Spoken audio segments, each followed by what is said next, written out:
Assalamualaikum warahmatullahi wabarakatuh. Alhamdulillah Rabbil Alamin, berjumpa kembali dengan kisah tutor.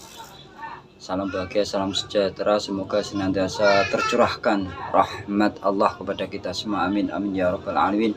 Sahabat-sahabat yang dirahmati Allah, pada kesempatan kali ini kisah tutor akan mengisahkan, bercerita tentang karomah-karomah yang dimiliki oleh beliau waliullah, ulama besar, yakni Mbah Kiai Haji Hamid Pasuruan. Mbah Kiai Abdul Hamid Pasuruan merupakan kiai besar yang lahir di Lasem, Rembang tahun 1914 ya, sahabat-sahabat. Nah, oke, kalau bercerita tentang Mbah Kiai Abdul Hamid tidak ada habisnya, segudang cerita luar biasa dari beliau. Yang pertama, karomah beliau adalah mempunyai keistimewaan, yakni wujudnya bisa menyerupai di tempat lain atau melipat bumi. Istilah lainnya adalah melipat bumi. Jadi wujud beliau itu bisa di dua tempat. Kisahnya pada waktu itu Habib Bakir ya, sowan beliau. Di situ banyak sekali tamu-tamu yang hadir, yang datang untuk sowan kepada beliau. Namun karena Kiai Bakir mempunyai kelebihan, yakni bisa melihat secara batiniah, ternyata yang menemui beliau adalah sosok pengganti atau sosok gaib. Dan akhirnya Habib Bakir itu ingin melihat di mana keberadaan Mbah Yai Hamid. Ternyata setelah dilihat dengan ilmunya, Mbah Yai Hamid berada di Masjidil Haram atau di Makkah. Subhanallah, subhanallah. Kemudian kisah karomah beliau adalah bisa membaca keinginan orang. Nah, suatu ketika ada santri beliau yang bernama Said Ahmad yang ingin mengetes, menguji kewalian beliau. Jadi pada waktu itu santri ini ikut jamaah Isya dan dia menunggu sampai jamaah itu habis semua. Di dalam benaknya, di dalam hatinya, dia ingin ditawari makan oleh Mbah Yai Hamid. Sampai jamaah pulang semua habis, dan ternyata lampu yang ada di teras Mbah Yai Hamid itu sampai padam, pateni ya, lampunya dipateni. Otomatis seakan-akan Mbah Yai Hamid mau istirahat. Dan dalam benak santri ini, Kang Said Ahmad ini, wah, Mbah Yai iki gak ngerti karepku, ndak nawari mak-makku iki. Akhirnya Kang Said ini pergi. Lah ketika melangkah itu baru beberapa langkah niku ternyata ada orang yang ngawe-ngawe.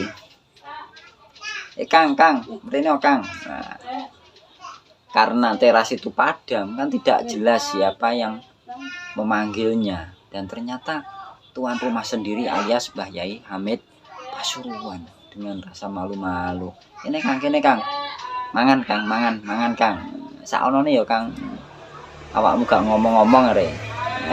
Nyindir. Itulah karomah beliau, subhanallah. Karomah berikutnya adalah Mbah Yai Hamid mampu merubah daun menjadi uang, subhanallah.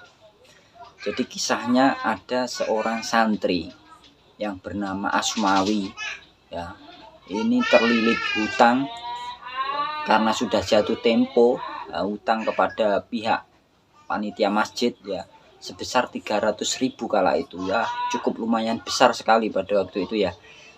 Akhirnya karena kebingungannya, kegundahannya, akhirnya sowan Mbah Yai Hamid mengutarakan isi hatinya, kegelisahan yang dialaminya sambil menangis-nangis. Dan akhirnya wes Gusti Allah sugih dawuh Mbah Yai Hamid. Insyaallah ono gantine, ono ijole. Nah, setelah itu Mbah Yai Hamid menyuruh santri tadi yang bernama Asmawi untuk apa sih, merontokkan daun-daun kelengkeng yang ada di depan dalam. Iku kelentenge roken, dirok. Nah, akhirnya dirok tenan dan daun-daunnya diserahkan kepada Mbah Yai Hamid.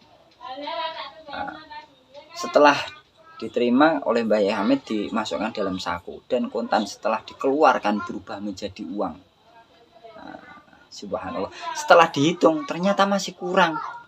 Disuruh lagi untuk gogrok nih, aku merontokkan daun-daun kelengkeng tadi, dirok lagi dan ternyata langsung berubah menjadi uang. Dihitung kembali masih kurang 75.000, berarti kan 225.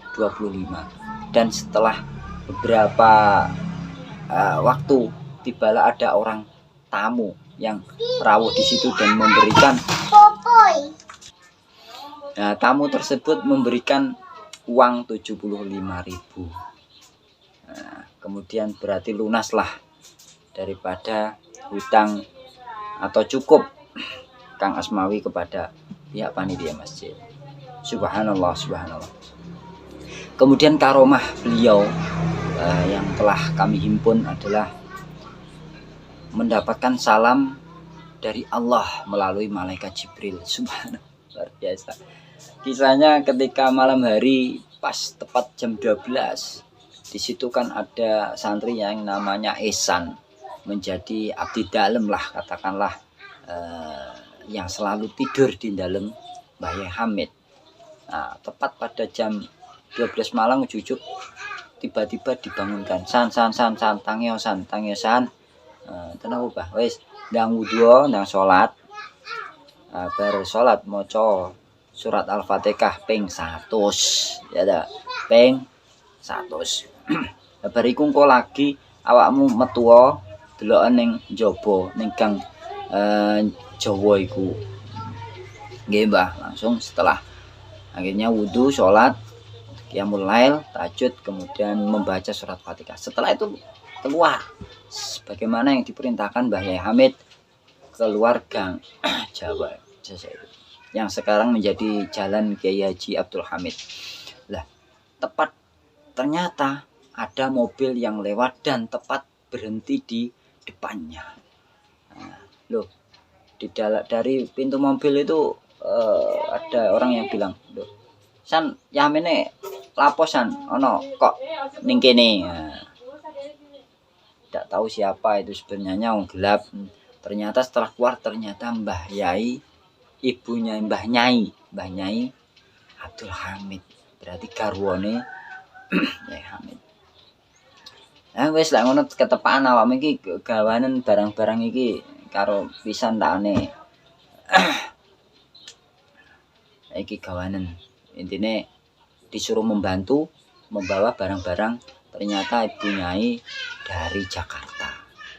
Nah, setelah rampung baru Mbah Yai Hamid bilang, ngomong sama Ihsan, piye San, mau pas kan? Nah, kulo San, mau aku ditekani malaikat Jibril, dikandani nek bojomu teko jam 1. Nah, makanya awakmu tak gugah. Lah iku ya wis ngono kuwi San. Wong ora ana wong ngerti, cuma nek Gusti Allah wis seneng karo kawulane iku ya wis ana sing ngaweruhi. Subhanallah. Dan masih Kak Ihsan itu masih tertegun, subhanallah, luar biasa Mbah Yai Hamid yang merupakan guru beliau. Nah, ini oke sahabat-sahabat, sekian dulu, ikuti terus channel Kisah Tutor, masih banyak kisah-kisah yang hikmah, inspirasi, humoris dan lain sebagainya. Jangan lupa untuk like dan subscribe supaya channel ini berkembang. Kurang lebihnya mohon maaf. Wassalamualaikum warahmatullahi wabarakatuh. Jangan lupa untuk bahagia.